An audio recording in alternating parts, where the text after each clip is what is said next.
We'll be looking at Module 8, Entrepreneurship in Forex Markets. Forex trading is not only about making personal profit, it also provides opportunity to build structured and scalable financial businesses. As traders gain experience, they begin to explore how their trading skills can be transformed into sustainable business models. At the end of this module, students should be able to explain the concept of entrepreneurship in forex trading. Students should be able to describe trading skills that can be developed into a business model. Identify the steps required to start a forex trading business in Nigeria. Explain the operational structure of forex businesses. Understand the role of business regulations or registrations and compliance. Apply effective capital management strategies within a trading business. Explain the importance of risk control systems in protecting business capital.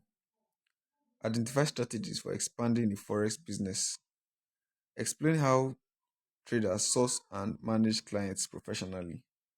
Analyze real-world for forex business models and their operations. Then describe how trading firms organize their internal functions. By way of introduction, entrepreneurship in forex involves converting trading knowledge into organized business activities. This includes managing capital, offering services, and operations within structured financial systems. Unlike personal trading, forex entrepreneur requires additional skills such as business planning, financial management, client relations, and compliance with regulatory requirements. One key advantage of forex entrepreneur is scalability. While individual trading depends on personal capital, a business can grow by managing external funds, offering services, or expanding operations. However, forex businesses must maintain transparency, ethical standards, and proper systems. Poor structure or lack of discipline can lead to financial loss and reputational damage. Forex as a business. Forex trading becomes a business when it moves beyond individual activity into structured operations. This includes managing funds, offering trading services, or building financial platforms for trading. Types of forex businesses. The common types of forex include forex businesses include fund management, signal services, trading educational platforms, proprietary trading firms. Each of these requires different level of expertise and structure. Fund management. Fund management involves trading on behalf of clients. Traders manage investors' capital and earn returns or performance-based fees. This requires strong risk management, trust, and consistent performance. What about signal services? Signal services provide trade ideas or recommendations to the client.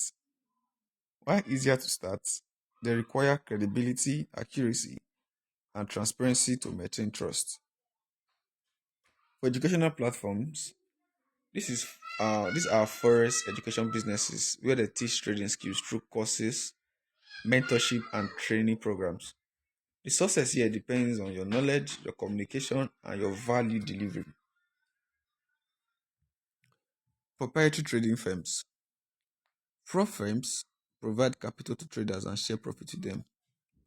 They operate with structured rules, risk limits, and performance targets. Now, how do you start a forex business? Before you start a forex business, you have to sit down and properly plan. These are the steps. One, develop trading skill and consistency. Two, define business model. Three, register business legally. Four, set up your systems and infrastructure. Five, build credibility in the market. Then lastly, acquire clients.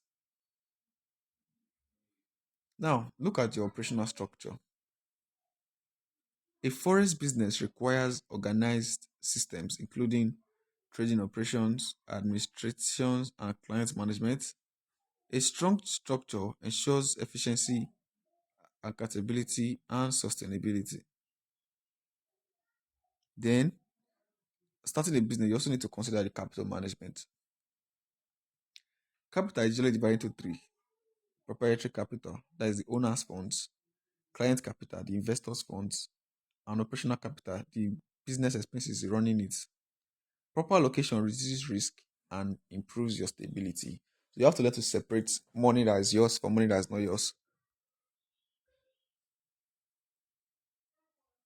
Let's go to risk management in business.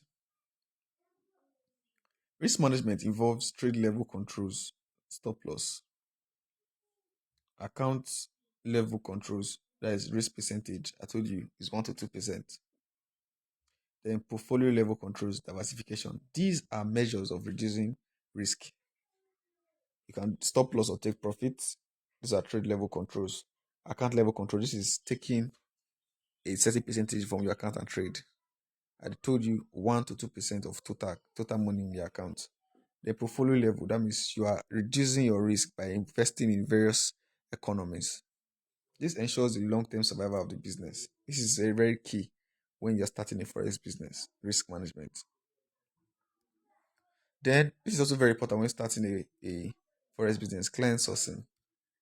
Clients are attracted through performance track records, educational content, and networking referrals. Trust is the foundation of client acquisition. Then client management. Managing your client after getting them requires clearly communicating to them, transparent reporting, risk disclosures, and consistent updates. Strong relationships improve retention. Now, let's talk about scaling the business.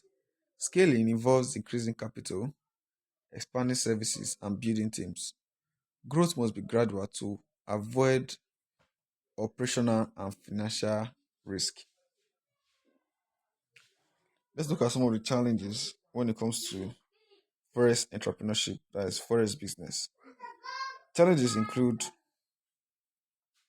market volatility, regulatory compliance, client expectations not matching what you are doing, competition.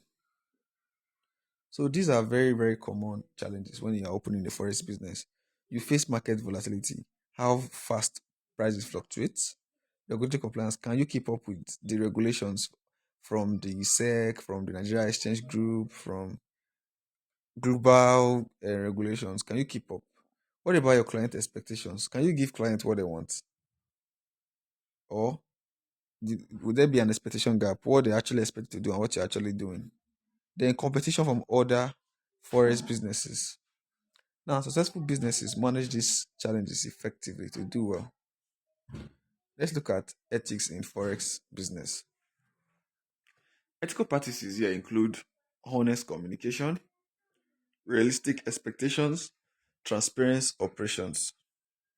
Unethical practices they damage credibility and the sustainability of a forex business. Now we look at business sustainability. Sustainability depends on that means sustainability is how long can your business stay.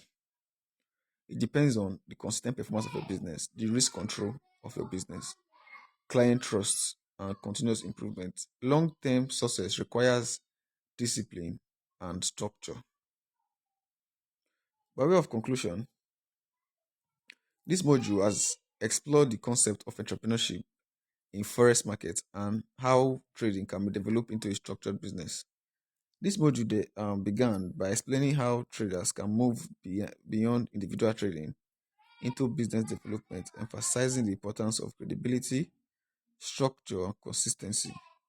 It provided a step by step guide to starting a forex business in Nigeria, highlighting key considerations such as skill development, business registration, and the risk management. So, this course covered moving from individual trading to starting a business with other people or other forex traders. Talked about what you should do and what you should not do. Talked about how to do it, how to the steps to start it. talks about the importance of you being credible, talks about your operational structure, talks about your consistency, talks about your risk management, and even the key considerations as such as key development, how to register your business, and like I said before, risk management.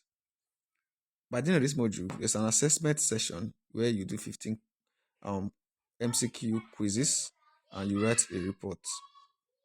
I'll see you in the next module.